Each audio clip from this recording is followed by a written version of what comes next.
Hey guys, we're live on the moon. It's a Thursday evening around 9:05. It's a very, very clear night. Not a cloud in the sky. Jupiter is to the right of the moon at about the 2:30 position. And I've been out here for a little while just setting up, testing. I tried the Barlow 5. Uh, I couldn't see very much. The Barlow 2 I could see a little bit better, but I figured that the best way to do this is do a normal survey of the moon. And if you can see, it's in focus and we're getting a lot of detail. See all those little craters? All these little craters are very, very visible. We have it's supposed to be a full moon, but we are starting to get a shadow line, so we're going to see a little more detail on the edge. So let's do us an exploration of the moon circumference. I I kind of like to do the circumference first because it gives me a kind of feeling what the entire moon's going to look like. And you can see a lot more detail now. See all these craters, all these little craters. It is wavy, but it's actually pretty clear. I am out on the porch tonight, sitting literally in my observatory. And believe it or not, I have the light on the porch, but it doesn't affect the telescope. I have a dew filter on the telescope. And I have both my computer and my monitor sitting on my Coleman table. And I'll see if I run into any praying mantises tonight. I think it's going to be a good night for the moon. And I intend on looking for strange things on the moon, just like an explorer explores unknown regions. And you can see, look at that. We do have a lot of detail. And let me increase the exposure just a little bit. That's better. And you can see a little crater right there. I think this is going to be a better survey than the one we did before. There's the blinky lights, just like Henning says, blinky lights. And there's a moon base, guys.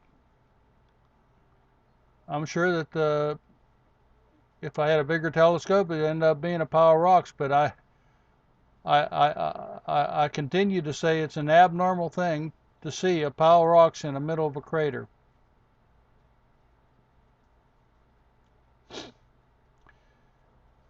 Last night, I actually went out and tried to do the moon. We had thunderstorms early in the evening, and I didn't get out until later. And then I had it all set up. I was ready to push go, and then the moon's got completely sopped in with. Let me increase the exposure a little bit. Now you have to admit, this is absolutely stunning. Absolutely stunning. If you are joining me for the first time, my name is Bill Bryson. Uh, I'm an amateur astronomer who doesn't know anything about astronomy, but everything about curiosity, and exploration. And it's my intent to explore the moon and to see what I can see. I believe there's moon bases on the moon. I believe there's aliens up there. What I call aliens are fallen angels. And I believe I've seen flying saucers on the moon and a city or two. Now, isn't this neat? Let's just camp on this for a minute. Look at that. There's our ferret, guys. Look at that. See his two beady eyes, and see his whiskers. You can't hardly see them. And there's that. That's a ferret from a different angle. And look at all the detail. You've seen this thing every which way but loose, but you'd never seen the detail of the mountain range around the ferret.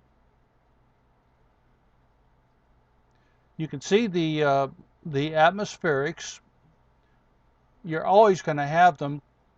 It rolls in and out of focus slowly. This one here is going to be a good night because the atmospherics aren't terribly bad, and you see a lot of color on this moon. A lot of color. It's going to be a good night. I might, when I finish this survey,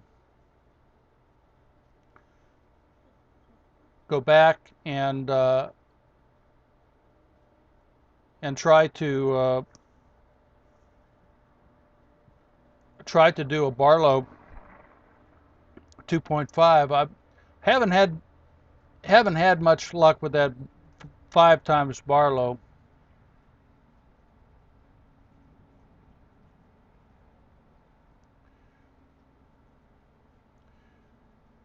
I think let's just sit on that for just a minute. Every time I run across something that's just stunning, you just want to camp on it a little bit and admire the view. I call that a ferret. I have names for different craters and different things. One of these days I'll get my moon map out and teach you guys the real names of craters, and I'll probably even show you where all the Apollo landing craft landed on the moon. But right now I'm in what I call survey or exploration mode. I'm looking for strangeness. There's a blinker right there. See, it's blinking in and out. It's on the shadow line. And look at this. It looks like we have a mushroom forest, doesn't it? Look at that. You got like a toadstool with a cap. See the caps? Caps. Looks like a little miniature mushroom forest. We ran across this phenomenon before.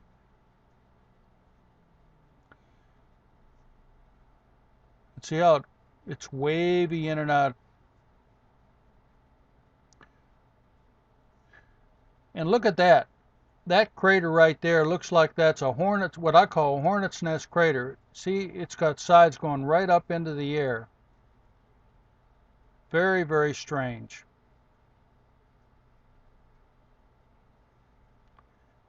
And all this stuff up here is really strange as well.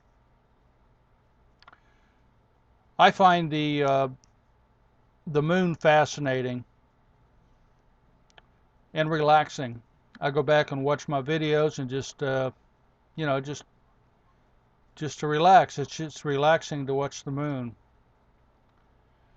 And every time I watch it, I see something different.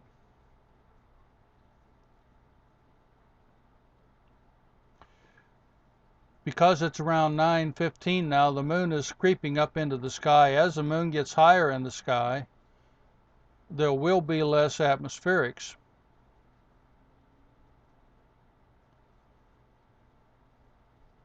See those things? Those are kind of strange. Just sticking out. And I think that right side of the moon is going to be the most interesting for us. And the way you're looking at the moon right now, up is up and down is down. It would be just like you were looking at it in the sky right now. If you went out on your veranda and looked up at the moon,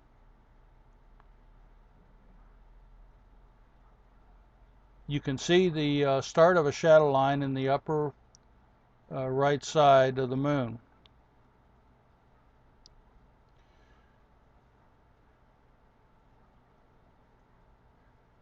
It's kind of like you're riding in a spaceship and looking out the window and flying a jet, just like looking at Earth if you're flying above except you're flying above the moon in a spaceship. Now let me drop the exposure down just a minute and see when I do these points of light jump out at you. See, this is a very, very good moon for looking at it right now. If you've been sticking with my videos and watching these things regularly, you realize that every time we look at this moon, absolutely every time we look at this moon, it's different. Different light, different things come out, different things jump out at you.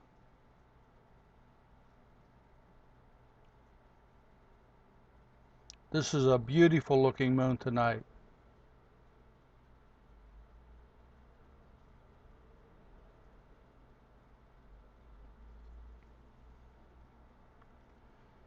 Just kind of cruising around in our spaceship looking at the moon out the porthole.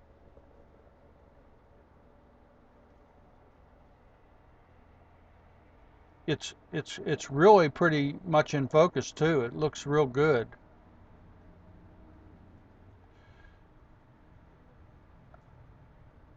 I'm using a Celestron Nexstar 8SC, and you can see from the edge that I'm really pretty close to the moon. Every once in a while I talk about a Barlow, and a Barlow actually will, I have a 2.5 times PowerMate Barlow that would get us exactly 2.5 times closer to the moon.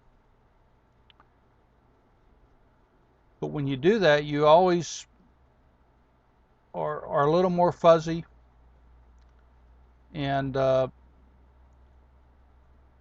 let's just let me show you what happens when I bring up the, see how I increase the exposure. Now watch it, watch these points of light. When I turn the exposure down, they'll kind of stick out.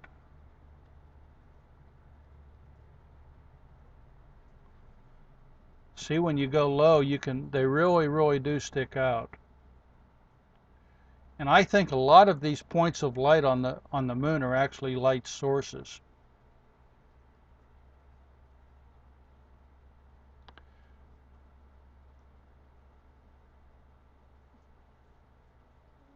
This is a stunning picture, guys. Stunning picture of the moon.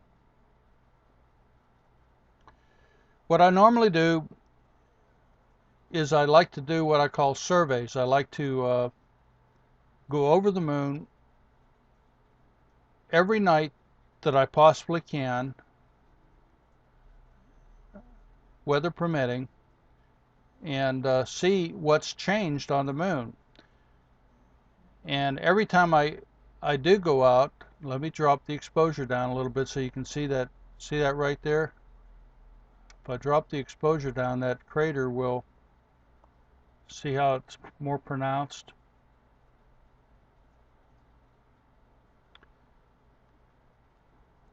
Every time I come out, I'll see something different.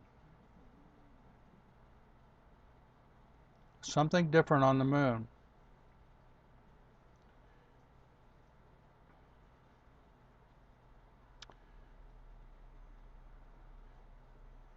Now see, we're getting into, again, a shadow line. Now, on the shadow line, you're always going to have a diffraction of light, and it's going to bring out detail. Remember the other side of the moon, we didn't see much detail along the edge. Well, over here we're going to see more detail because there's a shadow line. It's a small one, but it is a shadow line, and it's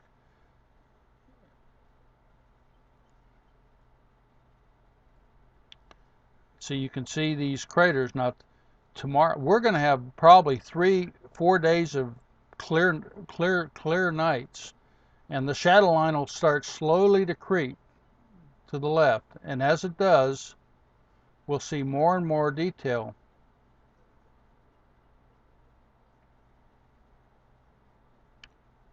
Now you have to admit that is a stunning picture.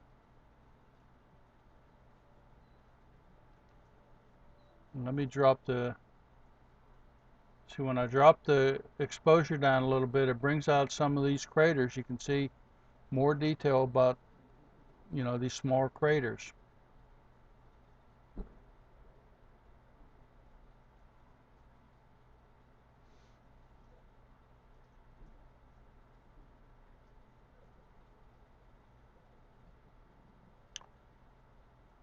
Incredible stuff.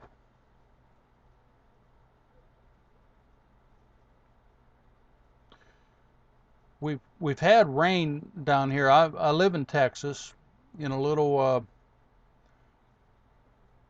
city called Richmond. It's a suburb.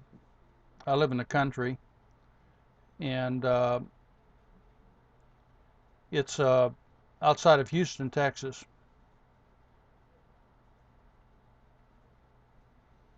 Look at that. I'm not sure what it is, but we got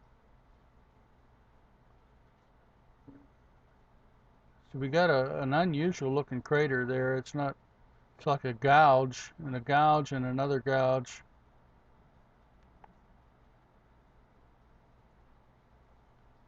See it?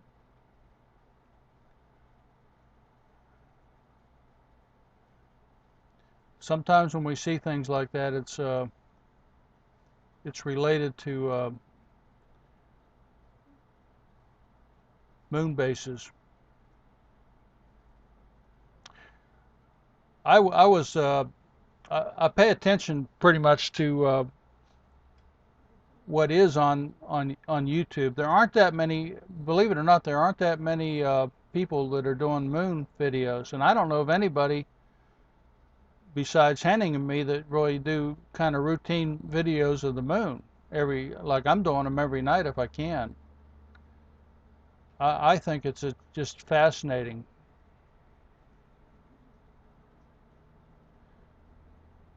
But I also pay attention to the internet traffic on the moon. And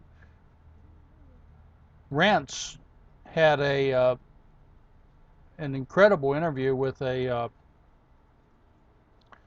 guy. I believe his name is John McDonald or something like that. He worked at NASA during the Apollo missions, and he was in charge of the photography for all of the Apollo missions. Okay, now what we're going to do, we've been here before, so we're going to start going down, and we're going to do up and down sweeps of the moon. So we're going to go down.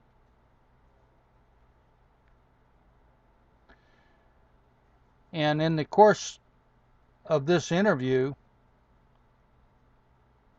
look at that stuff. That is just unbelievably beautiful.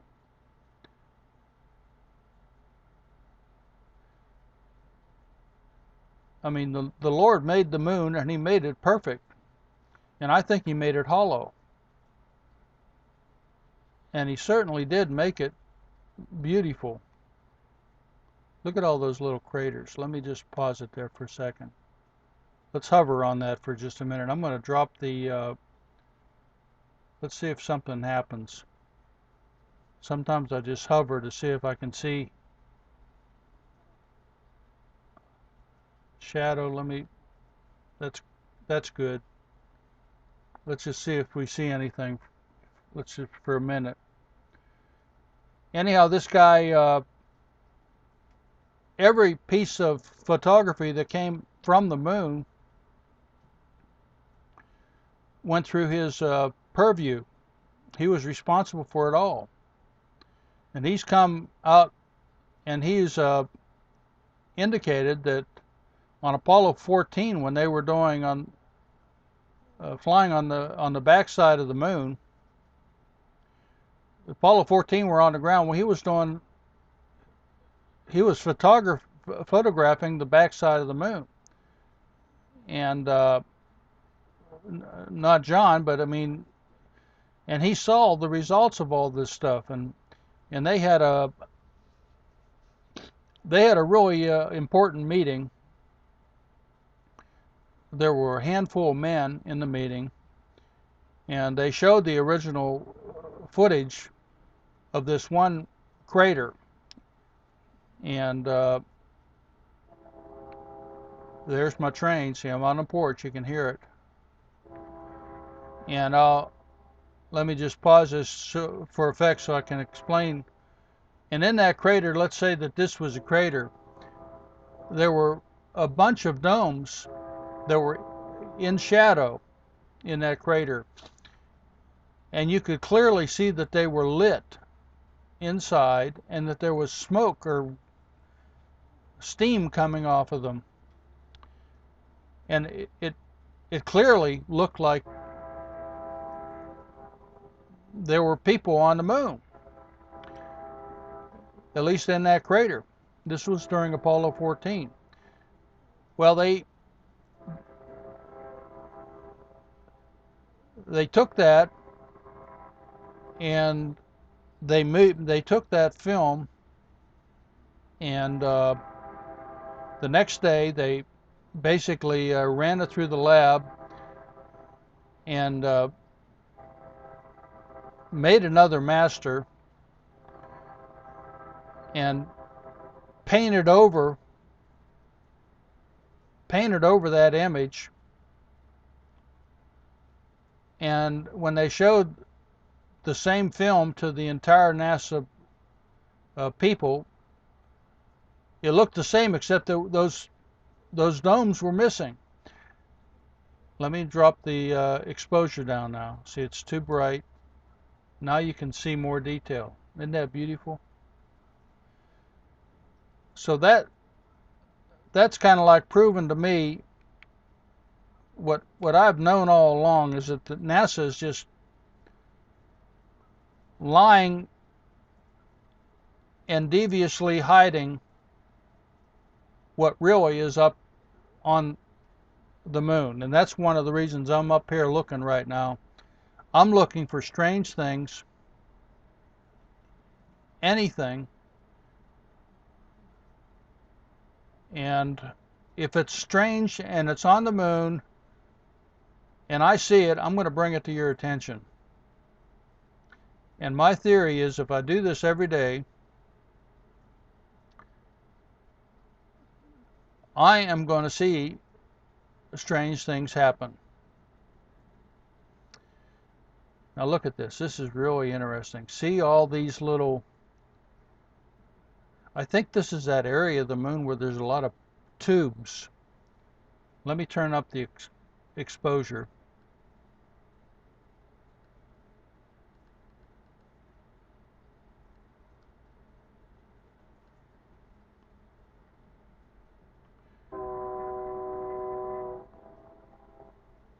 Let's continue along.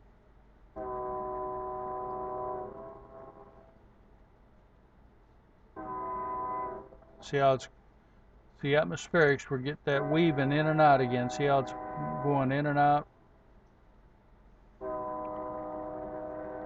Just the way it is. Sometimes it goes in focus and out of focus. You can see it going back into focus.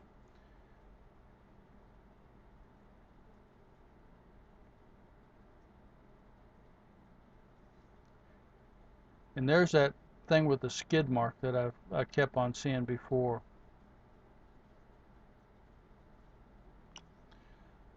So if you guys are on the internet and you might do a search for RENSE, R-E-N-S, I think it's R-E-N-S-E, and see, there's our high. See, it says high. RENSE, and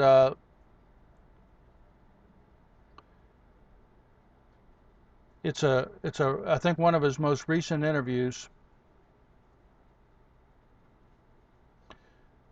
and I think it would be very enlightening. He doesn't let you access the entire interview, but he does let you access.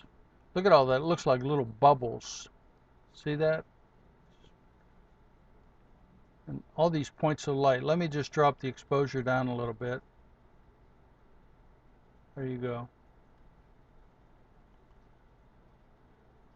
But when you have official people from NASA that are retired and start blowing their whistles, and then you realize that they're hiding an awful lot of stuff, and we have the every right to know what's up there.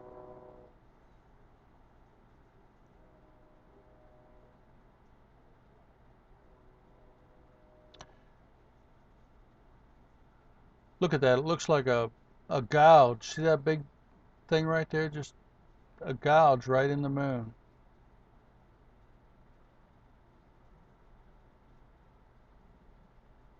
You can tell we're looking at a lot more detail than we were the other night. Let me turn the exposure up again.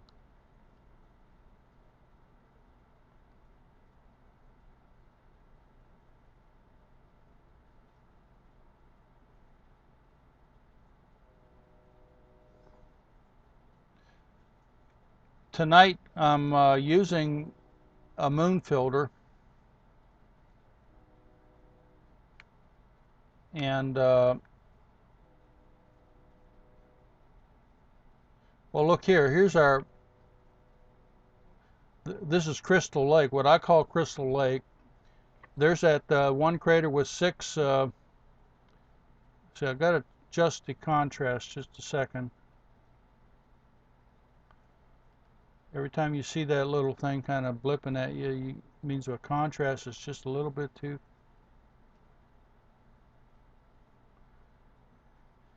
In this area right here, this is what I call Crystal Lake, and this crater here had 6 hornet nest craters, but you can see we still don't see, we can't see any detail. It's my contention that there's a city, and I did a special video on Crystal Lake and the structures in that area. And if you go back and look at that, you'll see that we just exposure a little bit. You'll see that it's really pretty convincing. We're not going to see anything like that with that kind of detail, though, until the shadow line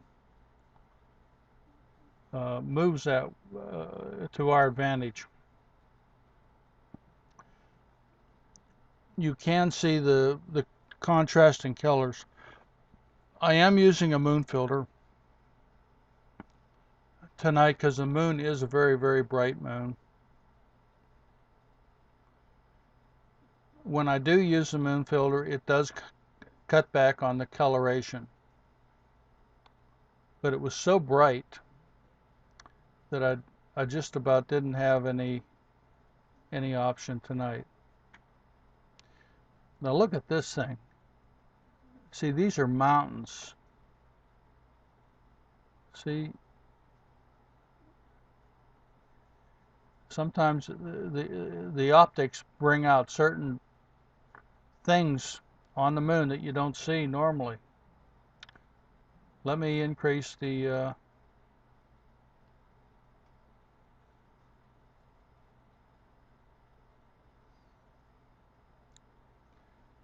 I don't know if you guys are familiar with Cliff Hyde's web report. I follow it pretty closely. He comes out every quarter or so with, isn't that an interesting crater? With a WebBot report where he kind of trolls the internet and reads the trends in linguistics. Isn't that hauntingly beautiful, guys? Let's camp on that for just a minute. Anyhow, he's basically predicting like that on October 15th through the 18th, there's going to be a complete economic meltdown in the world, including the entire world, including the USA. So we're going to have to see what happens.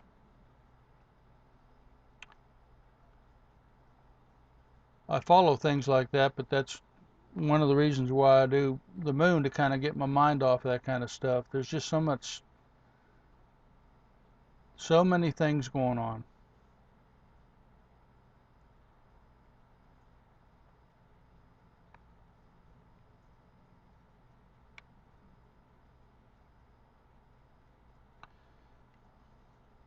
Somebody was asking me about I mentioned that I worked on Nantucket Island off of the coast of Massachusetts. Uh, when I was a kid, between my junior and my senior year of high school, my uncle moved up there with his family, and he opened up a restaurant, actually a hotel on Nantucket, on India Street, called the India House, and it's still up there.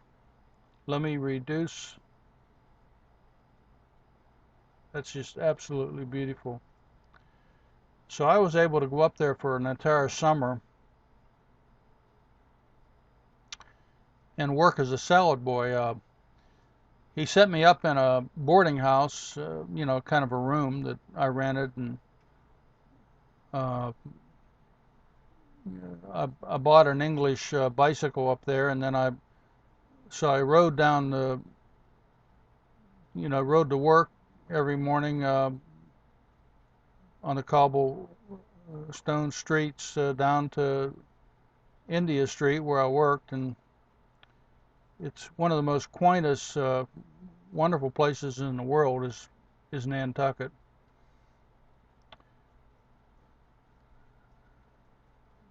So I had quite a bit of freedom as a kid growing up,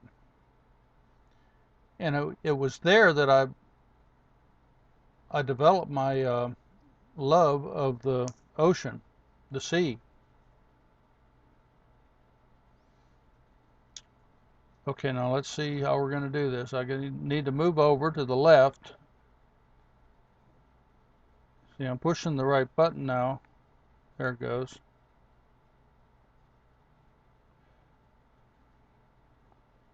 And now let's go up.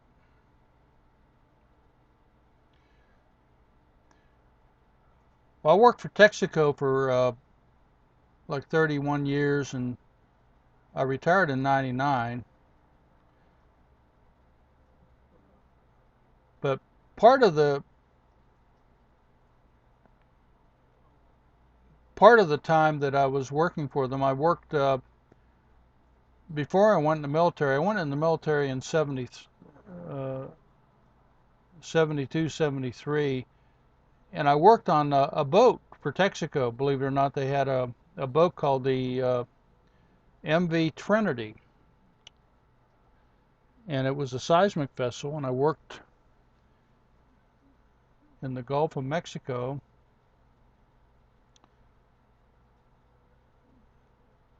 and I worked on that boat for a year and a half. So I got to, out of Chocolate Bayou. I just went out there all the time, and I was I was working on a boat as a technician, fixing things. Now look there, we can see more detail. Let me kind of drop the exposure down. See all these, there's a crater right there, there. Isn't that beautiful? Looks like you're hovering in a spaceship over the moon, guys. Absolutely stunning stuff.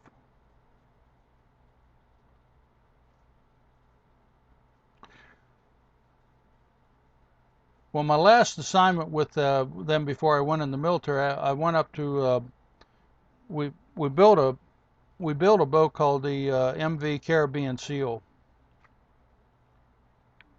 It was an old World War II minesweeper, and we converted it to seismic, and we built it down in Baytown in that area, and took it through the Panama Canal, and then up to the Gulf of Alaska. And I flew up there out of Cordova, and I spent a month up there off the Bering Glacier on that seismic boat, and we home based in Stewart. So I have a really fond attraction to the sea, and everything related to it. Let's do another circumference, and then we'll call it quits.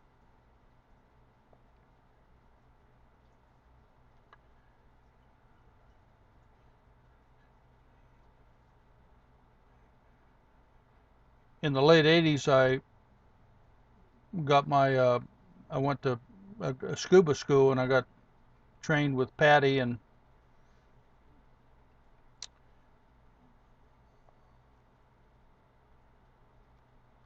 uh, I ended up spending a lot of time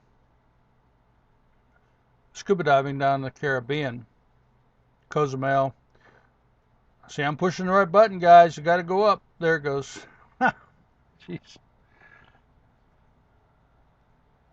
Gee whiz, I tell you, I mean, got to push it and push it and push it. But my favorite place to go, I've had a friend, he died recently, Kees Jobses. He was from Holland, and I'm still really good friends with his wife. And he was a paraplegic, but he could scuba dive, and he and I went down to Roatan Island, and we go down there and spend a week diving from the different hotels down there, Coca View, Reef House, and I mean, so I love the scuba dive, absolutely love it. When I was overseas, I spent a good bit of time in Hong Kong and Bali and Sumatra. One vacation I did, I went to Thailand, and I went to Phuket, and I was able to scuba dive. I took my gear with me, and I scuba dived. Now let's just sit on that for a minute. That is absolutely stunning, guys. And I scuba dived off of Phuket. But I've always had an affinity towards the sea, and it all came from my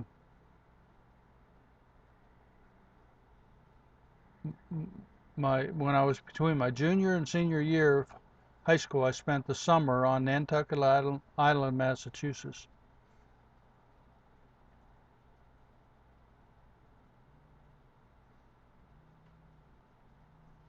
Wonder what that is right there. See that kind of weird thing? Now you think tomorrow that shadow line's going to be creeping over here, so it'll be really, really interesting. We'll see more, and as we get into the shadow line, then more and more detail across the whole moon actually gets enhanced.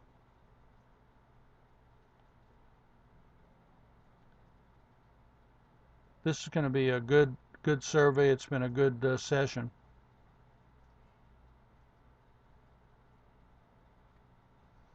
I'm kind of disappointed in that Barlow, guys. I've been trying every time I come out. I tried that 5 times Barlow, and I just haven't been able to, you know, make it work. I'm still waiting on that 10 megapixel camera that we got coming in. I have great hopes that that will give us a lot of detail. What's neat about that camera, it actually has a zoom. So if like I'm looking at this image right here and I push the right button, it'll zoom right into that crater. Yeah, I mean, it should be way cool. Also, it has autofocus. I'm not sure how it's going to work, but I think that if it works the way I think it's going to work, it should be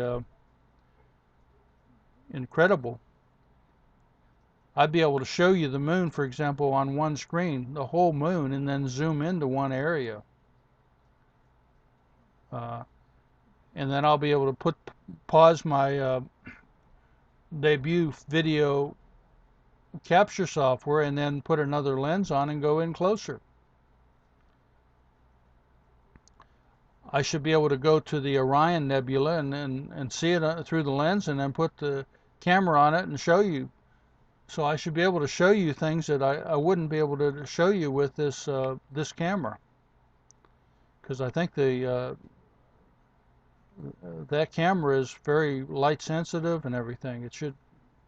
We're just gonna have to try it. We're gonna be experimenting with it when we get it in.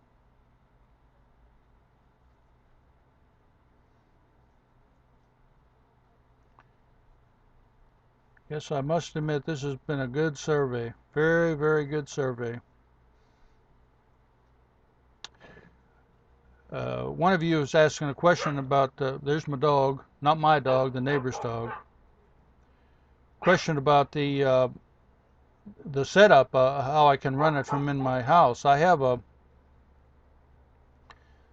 take my computer and my external monitor, and I put them in the house on my desk, where it's warm, by the way, and there aren't any bugs. And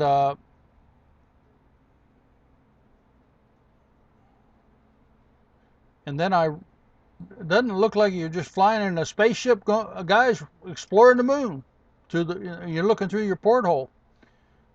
It's pretty wild.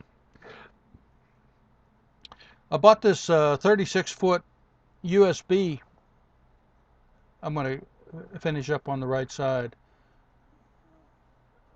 USB adapter. So I run that all the way into the computer and plug it into my computer from. I have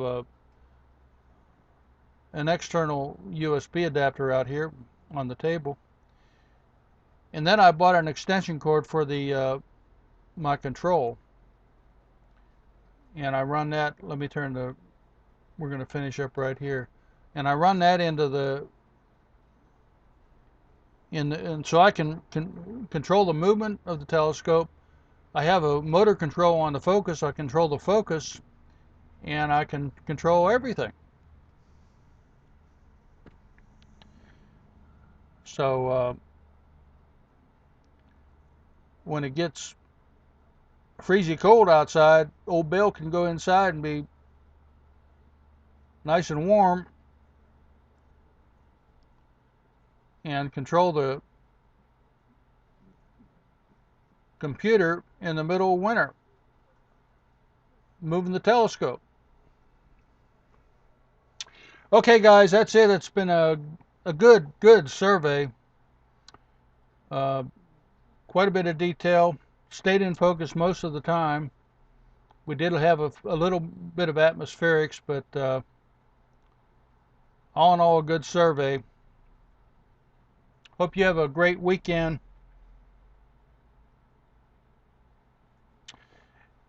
And I wish for you and yours